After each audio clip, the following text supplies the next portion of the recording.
I'm Virginia from Right Clinic, and here with me today is Dr. Crystal Herron, who is the founder of Redwood Inc., and she's an editor, educator, and coach for scientists, clinicians, and other professional writers. Thank you for joining me today, Crystal. Thank you so much for having me. It's a pleasure to be here. Thank you so much again. I really appreciate your time. I wanted to ask you, what do you do for our audience to find out more about you?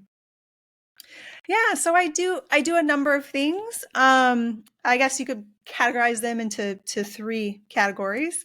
So I offer professional editing services, mostly for scientific and medical manuscripts and grant proposals.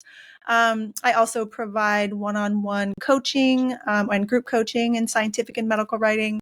And what I'm most excited about is training. So I do virtual and in-person training through online courses or seminars or workshops, all in scientific and medical writing. Amazing. So how did you get into that, and what made you set up Redwood Inc.? Yeah, so this might be a little bit of a longer answer. I'm sure in talking to many other medical writers and editors, we all have different paths into our careers, such a huge variety of backgrounds. So for me, when I was in graduate school, I didn't want to work at the bench anymore. And so I actually moved into clinical research for a couple of years. And while I was doing that, I ended up falling into writing a little bit. So my supervisor came to me and said, "Hey, can you read this paper just so that you know what's going on, what we're doing?" And he hadn't published it yet. And I read it, and it was a little challenging to get through. And so I took a risk and I said, "Hey, can I make a couple tweaks to this before you submit it?" And he told me to go ahead. And he liked what I did. And then he brought me another paper. And then other people started bringing me papers. I was like, oh, I hadn't thought about this as a career option. When I was in graduate school, it was very one track focus. You're going to do a postdoc and open your own lab. We didn't really explore other career opportunities very much. So I started looking into a career working with words, and I was very fortunate to land a job at a research organization in the San Francisco Bay Area. So I worked there as a scientific editor for several years, which was an amazing organization, an amazing opportunity. But I wanted to do more than just edit. I wanted to really help, through courses and coaching, because people really need that help. And so that's why I started Redwood Inc., was so that I could provide more services, be more of service to other people to help them more. That's really nice to hear. It's so interesting that, people just started coming towards you because you were clearly doing a good job, and then you're kind of, making a whole career out of that, which is something that you never thought you would do. So what do you know now that you wish you knew earlier in your career? Oh, I guess it would depend on which stage of my career. I would say, at the very beginning, or for, if there happen to be any graduate students or postdocs who are listening to this thinking about alternative careers, is to really explore alternative careers and talk to other people who are doing, whatever it is that you're thinking about, so that you can learn about it. And then I think, as I got further along, for example, for my company, when I decided to branch off, there was a lot to learn.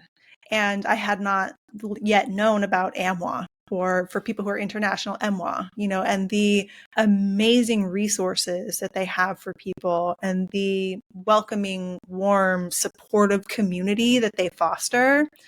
I was 2 years into my business when I found AMWA, and it completely changed my entire perspective of the medical writing community.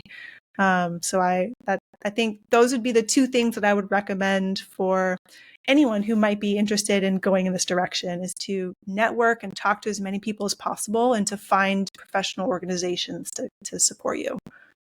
Yeah, I think community is really important, and also it makes you feel like you're going in the direction that you want to go in. It gives you that confidence. And for those who don't know, AMWA is the American Medical Writing Association, and EMWA is the European Medical Writing Association. So AMWA and EMWA. There's also the Australian Medical Writing Association, which is also another AMWA.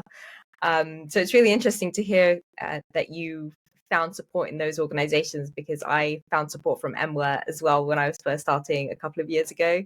And so what would be your top tips as an editor for people who are writers? Ooh, top tips.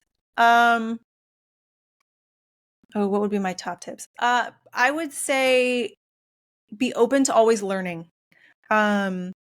That, to take courses, to, attend conferences, to read as much as possible, and not read for the sake of reading, but reading to analyze the writing and the meaning behind the writing, and just taking a very proactive approach in learning, and setting aside time for dedicated practice is really for anyone, even if you're not an editor.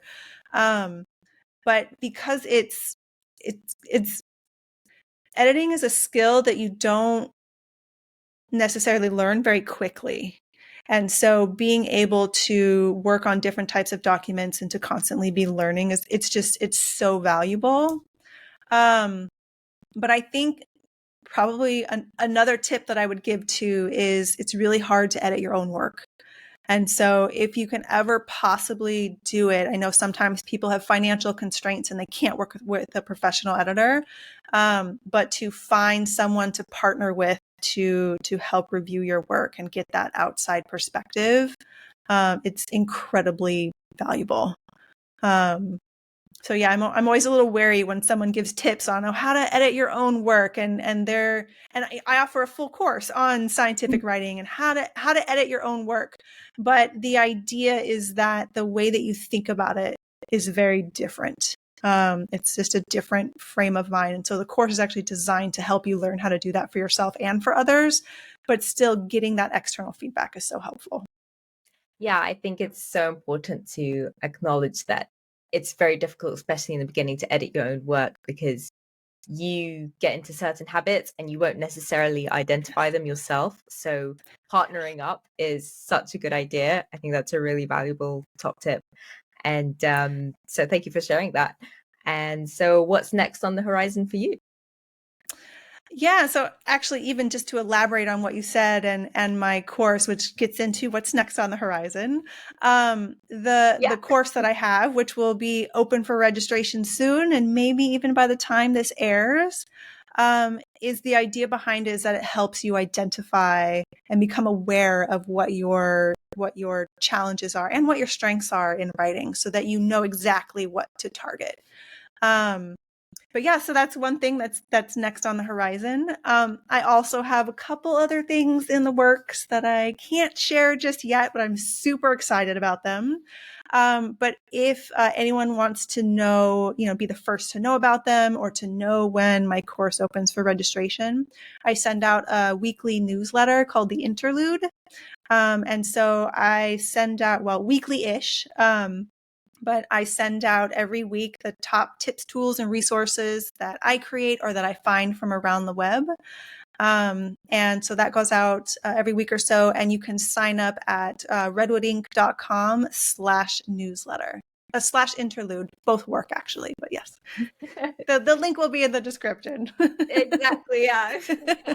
I'll leave all the links in the description so that you can connect with Crystal on LinkedIn and also sign up to her newsletter. I'm also a subscriber. I love it. And I've learned a lot from Crystal, so I definitely recommend. And thank you so much, Crystal, today for your time and sharing all of your insights and expertise. Thank you. Thank you so much for having me. It was a pleasure to be here. Fantastic. All right. See you next time. Bye. Thanks. Bye. So Crystal couldn't get away without telling you this top tip. Thank you. So we were actually talking after we stopped recording. Such a lovely conversation. It's fascinating to even learn about you and your podcast and everything. But we were talking about other top editing tips, and I think the biggest one that's really important for people to understand is it's a two-parter, but they're very closely related. One is know your audience. We hear this all the time in every asset of writing, every type of writing. that we're not writing for ourselves, we're writing for someone else, and not just for them to read it, but what are they going to do with this information? But in order to do that well, the other part of this two-parter is the curse of knowledge. So the curse of knowledge, I would say, and Steven Pinker, author of Sense of Style, would agree with me that one of the biggest contributors to poor writing is the curse of knowledge. And the curse of knowledge is forgetting what it's like to not know what we know. And so in order to overcome that, we have to become aware of what we don't know. And one of the best ways to do that is to work with a professional editor who's, has an eye for that aspect, or to, I talked earlier about, if you send it to a colleague or someone to look at, another person, that can be really valuable, but even better if they're not in your field, because if they're in your field, there's a good chance they're going to have the same curse of knowledge as you. So I think that those are really important, which is why we decided to tack this on to the end. But those can make they can help you make a huge improvement in your writing. Yeah, and really connect with your readers. So thank you so much, Crystal. Super valuable, super valuable.